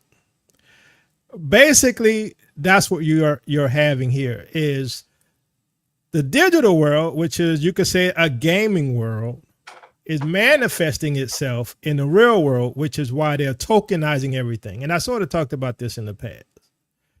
So in this, you're going to have your status window. What's your status window? Your status window is your mobile device that you have right now. You have all your little items that you store, that you can do transactions with, you can buy, you can get delivered, right? You have your status window. And what the plan is that all of these things are going to be tokenized, from water to cars to houses to dirt, you name it. Medicine is going to be tokenized. Everything will have a token. And so you will be able to purchase everything through your status window, just like in these gaming mangas and manhwas. And so you're going to be in this semi-virtual world, but the goal is to put you completely in the virtual world. I know you think I'm crazy, right? Some of y'all might get scared. But if you looked at my last video and the guy was talking about your mobile device moving into your cell, your blood cell, that's what he said. So apparently they have this technology for him to say that this is going to happen, right? It's just not out yet, or they're working on it, right? That this mobile device that you use that have all of your tokens in there, your digital tokens, your crypto, your houses that are tokenized, everything is going to be moved into, according to this guy, your cells. So how are you going to access that if that is in your cells? And this is the mark of the beast, mind you, right? Well, you're going to have a status window that's going to pop up in your head or in your eyes, and you're going to see your status window, and it's going to know what you're looking at and pointing at, just like in those manhwas. This device, this window, which is going to be virtual in your head, but you're going to see it as if it was standing in front of you to choose the things that you want. This is what they have planned, right? Not letting you know that you will be a non-playable character in the game. Y'all know what NPCs are, right? Literally, you're going to be a non-playable character in this new game of controlling the world, whether or not you call it monopoly, it's the digital version of monopoly, that you're going to be a part of the game. But guess what? Non-playable characters do not have free will, right? They just players in the game, but they don't make decisions. You will be a non-playable character in the game because why? They're going to put the chip in you where you will no longer have free will, and they're going to control everything you do, and you're going to be part of the game and part of the smart cities and working part of these global technocracies that control the system in the world. Now, the biggest problem is going to be in places like the United States. The United States is going to be worse than Europe. Europe going to be the same way. But the United States is going to be worse than Europe when it comes to that, right? And they're moving very fast. And some of you all, got your base operating system over the last few years, right? So this is what's happening and you don't even know it. And a lot of people are going to gaslight you and tell you don't worry about this and say you don't have to worry about planning on doing anything because God is coming to get us. We're waiting on Yahuwah. I'm going to just sit and wait. You can do that. My philosophy is that the Most High has told us what to do, right? He told us we're going to have to leave. Now, when you leave, that's between you and the Most High. So like for me, I'm walking in faith. I'm making preparations because I know we're in that season, right? I'm making preparations so that me and my family can go. So by me being a good father and a good husband to my wife, I have to plan this, even though they may not be where I'm at, right? But my wife, she trusts me enough, right, to at least not harass me about it, let me do my thing and let me plan for the family because I know what's coming. So I just wanted to let y'all know this is what's coming. And the way things are moving, it could happen overnight, right? I mean, we're literally so close to this. And I don't even know if we have to wait for AGI, which is artificial general intelligence or super intelligence. I mean, they could literally do it tonight if they wanted to. And most people wouldn't even oppose it. But what they need in order for this to take off is a catastrophic event. So I went through a scenario with ChatGPT and asked it a question because I saw some of the parallels of Hitler when Hitler took over and what Trump has been doing and how Hitler was going after the Jews.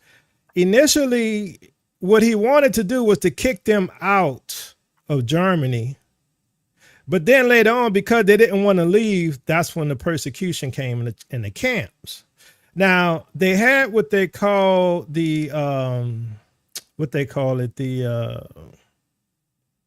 I can't remember the name of it, but basically they had a classification for anybody who's not white, right? I can't remember what the name of it is right now. But anybody who was not white, they were also persecuted. They were also kicked out, but you don't hear about them too much. You only hear about the other folks, but you don't hear about those black folks and some of the other ones. Because remember, if you know your history, a lot of the black Israelites were in Germany as well, and they were all over Europe. But you don't hear about all of them. They were classified as, I can't remember right now, but whatever that classification is, right? So understand that we have similar things. So Trump is pulling down anything that you can support yourself with, right? And even though he hasn't done anything with, like, let's say the VA, he plans to, from what I read, to get rid of 83,000 VA jobs. But he can't do that too quick right now because you got a lot of veterans in it. But he plans on doing that. And they're moving a masses of people. The biggest employer of U.S. citizens is getting rid of all of these positions that keep America going. Why?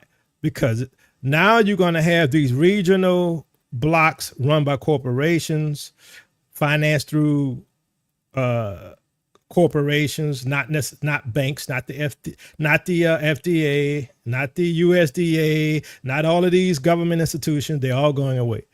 So if you can't see this, then you keep doing like you're doing. But if you do a little research, you'll find out this is exactly what's happening. And if you want to live in that, that's you. I'm out, right? I'm planning my way out. And to me, I'm walking by faith, right? I'm just planning because I know I'm gonna have to leave. That's what the Bible tells me. So that's all I had to say. I wanted to give that to him, Brother Fast Nickel. Any final comments you want to give the family? Yeah, I wanted to show, based on what you just said, I just wanted to bring something up on the screen. So this is on X. This is an AI agent called Mindtard. So when you read the description, it says the first AI on the Solana blockchain that can learn and play Minecraft.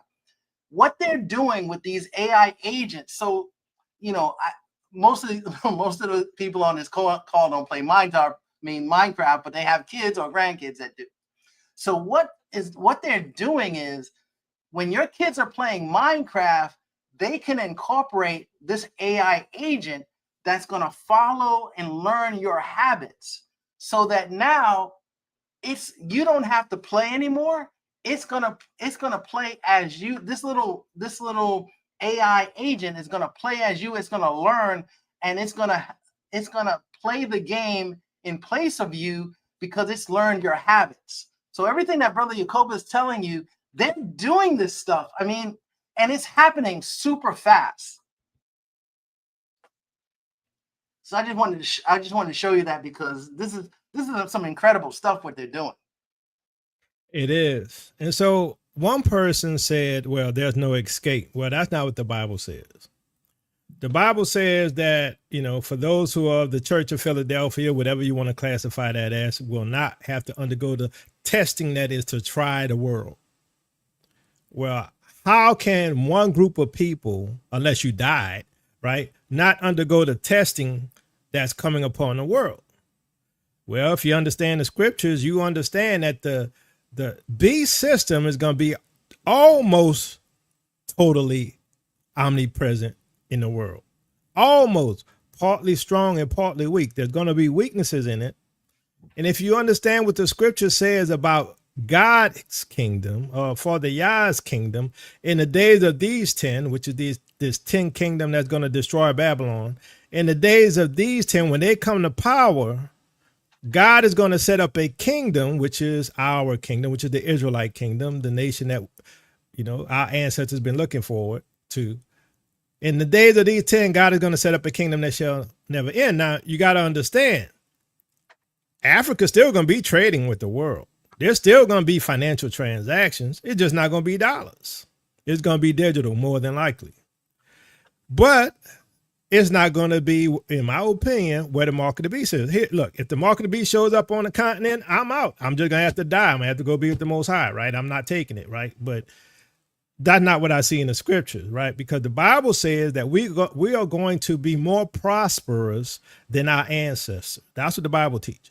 And how do we become more prosperous in a global world, right?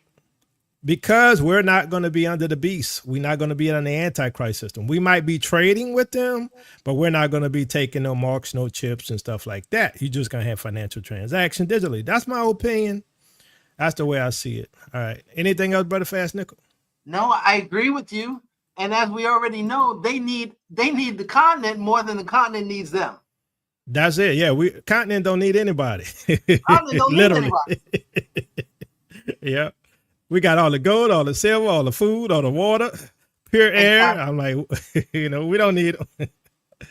So that's it. Any final comments, Brother Fast Nickel, and I'll just shut it down. No, I just want to say thank you again for your support and what everything we've been saying. Anybody who's interested, who wants to learn, etc. Some of those proceeds are going to go back to Brother Yacoba and his ministry as well. So, like I said, if you want to do it for yourself, great. But at the same time, you're helping Brother Yacoba, and you're helping me because I'm getting paid for my time.